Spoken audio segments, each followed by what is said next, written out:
रावण को अपना आदर्श मानते हैं, पूजा होती है। तो ये है बिसरक का एक प्राचीन रावण मंदिर, एक जगह जो रावण के जन्म स्थल होने का दावा करती है।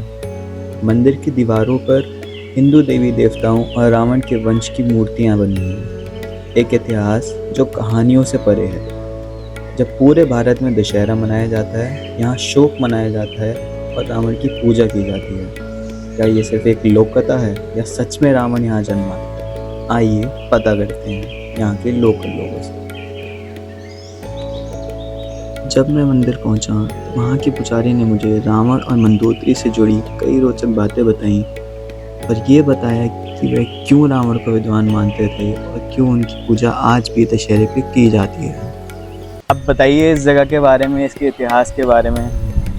रावण जी का यहाँ पे क्या इतिहास है? ऐसा है जहाँ आप बैठे हुए हैं जी, और ये सामने जो शिव मंदिर है, ये रावण की जन्मभूमि है। ये आश्रम उनके बाबा पुलस्त्य का है, जिसको आजकल आमतौर पर ग्रैंड फादर कहने लगे। जी, उनके बाबा जी पुलस्त्य से उनका आश्रम है। यहीं पर महर्षि विश्वेश्वरवा का जन्म हुआ, जो रावण के पिता थे जी। और इसी जगह रावण का जन्म। तो नाम बिसरक कैसे पड़ा यहाँ पे? विश्वेश्वरवा के नाम से। जी, ओके। विश्वेश्वरवा के नाम से ये गांव का नाम विश्वेश्वर।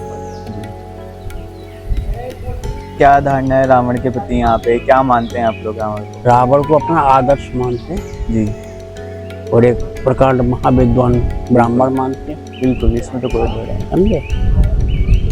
इसलिए यहाँ रावण की पूजा होती है।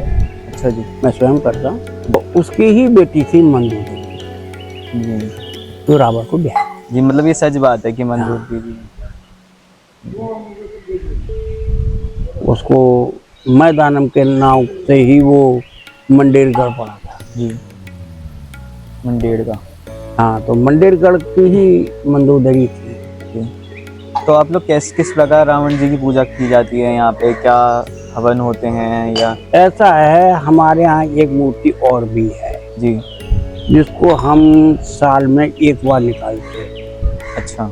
वो दशहरा के दिन निकाली जाएगी और 10 बजे के लगभग निकाल लेते हैं जी। 2 घंटे के लिए बाहर रहती है। अच्छा।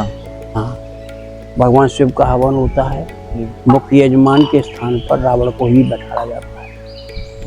हाँ, उस समय अगर कोई दर्शन करना चाहता तो कर सकता है, जी। कोई स्पर्श करना चाहता तो कर सकता है, कोई गोद में लेकर फोटो खिंचाना चाहता तो खिंचा सकता है। जी। उस समय उसको 2 घंटे को अलाउ। उसके पश्चात रावण ने जो किया है जी। वो सब अपनी मुक्ति के लिए किया था। जी। रावण ने कोई अधर्म या पाप नहीं किया। जी। देखो, आदमी की सोच है, किसी की पॉजिटिव होती है तो किसी की नेगेटिव हो जाती है। बिल्कुल। तो जो पॉजिटिव सोचते हैं ना, तो वो रावण के विपरीत नहीं जाते। जी, भाई हम भी मंदिर जाते हैं, बिल्कुल। भगवान से भांत भांत की प्रार्थना करते हैं, कुछ अपनी आवश्यकताओं के लिए जाते हैं। कुछ लोग ऐसे होते हैं, कहते प्रभु हमें इस जन्म मृत्यु के चक्र से मुक्त कर दो। जी, बिल्कुल। मुक्ति मांगते हैं। तो इसी तरह रावण ने जो अपना कृत्य किया था, जी। वो अपनी मुक्ति के लिए किया था। जो जो पिछले जन्म की कहानी थी ये उनकी देखो, रावण का ये प्रथम जन्म नहीं था। जी। रावण के कई जन्म हो चुके हैं। जी। सबसे पहला इनका जन्म हुआ था जब सृष्टि की रचना नहीं हुई थी। भगवान क्षीर सागर में विष्णु विश्राम कर रहे थे, उनके कान से मैल निकला। जी। उससे 2 राक्षस पैदा हुए, मधु और कैटभ। मधु और कैटभ। कैटभ। तो वो उनको भगवान विष्णु मार नहीं सकते थे। जी। तो एक शरीर से उत्पत्ति थी। जी। तो माता आदि शक्ति के द्वारा उनका वध किया गया। जी। उसके पश्चात इनका दूसरा जन्म हुआ जा करके इनके कश्यप ऋषि के पुत्र हिरण्याक्ष और हिरण्यकश्यप। जी। तो वो भी आपने कथा सुन रखी होगी।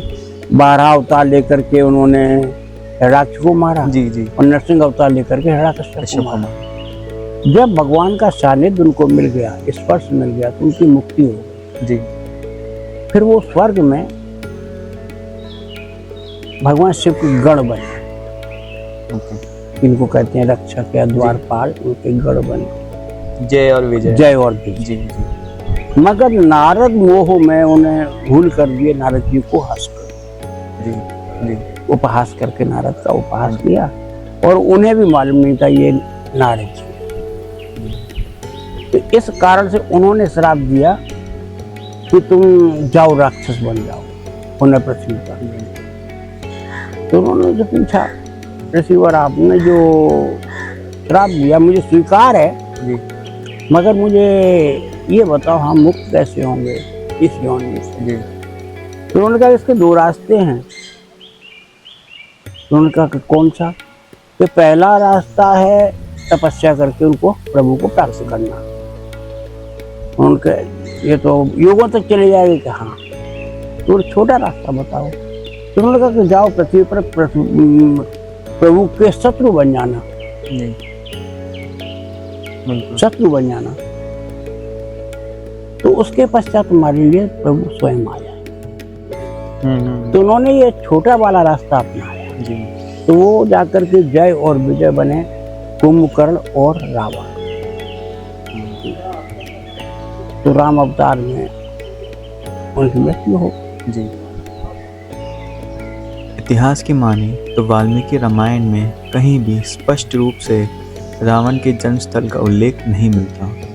इस महाकाव्य में बस इतना लिखा है कि रावण ऋषि विश्रवा और राक्षसी कैकई का पुत्र था, लेकिन मिस्रक के लोग मानते हैं कि यह जगह उसी ऋषि का तपोस्थल थी।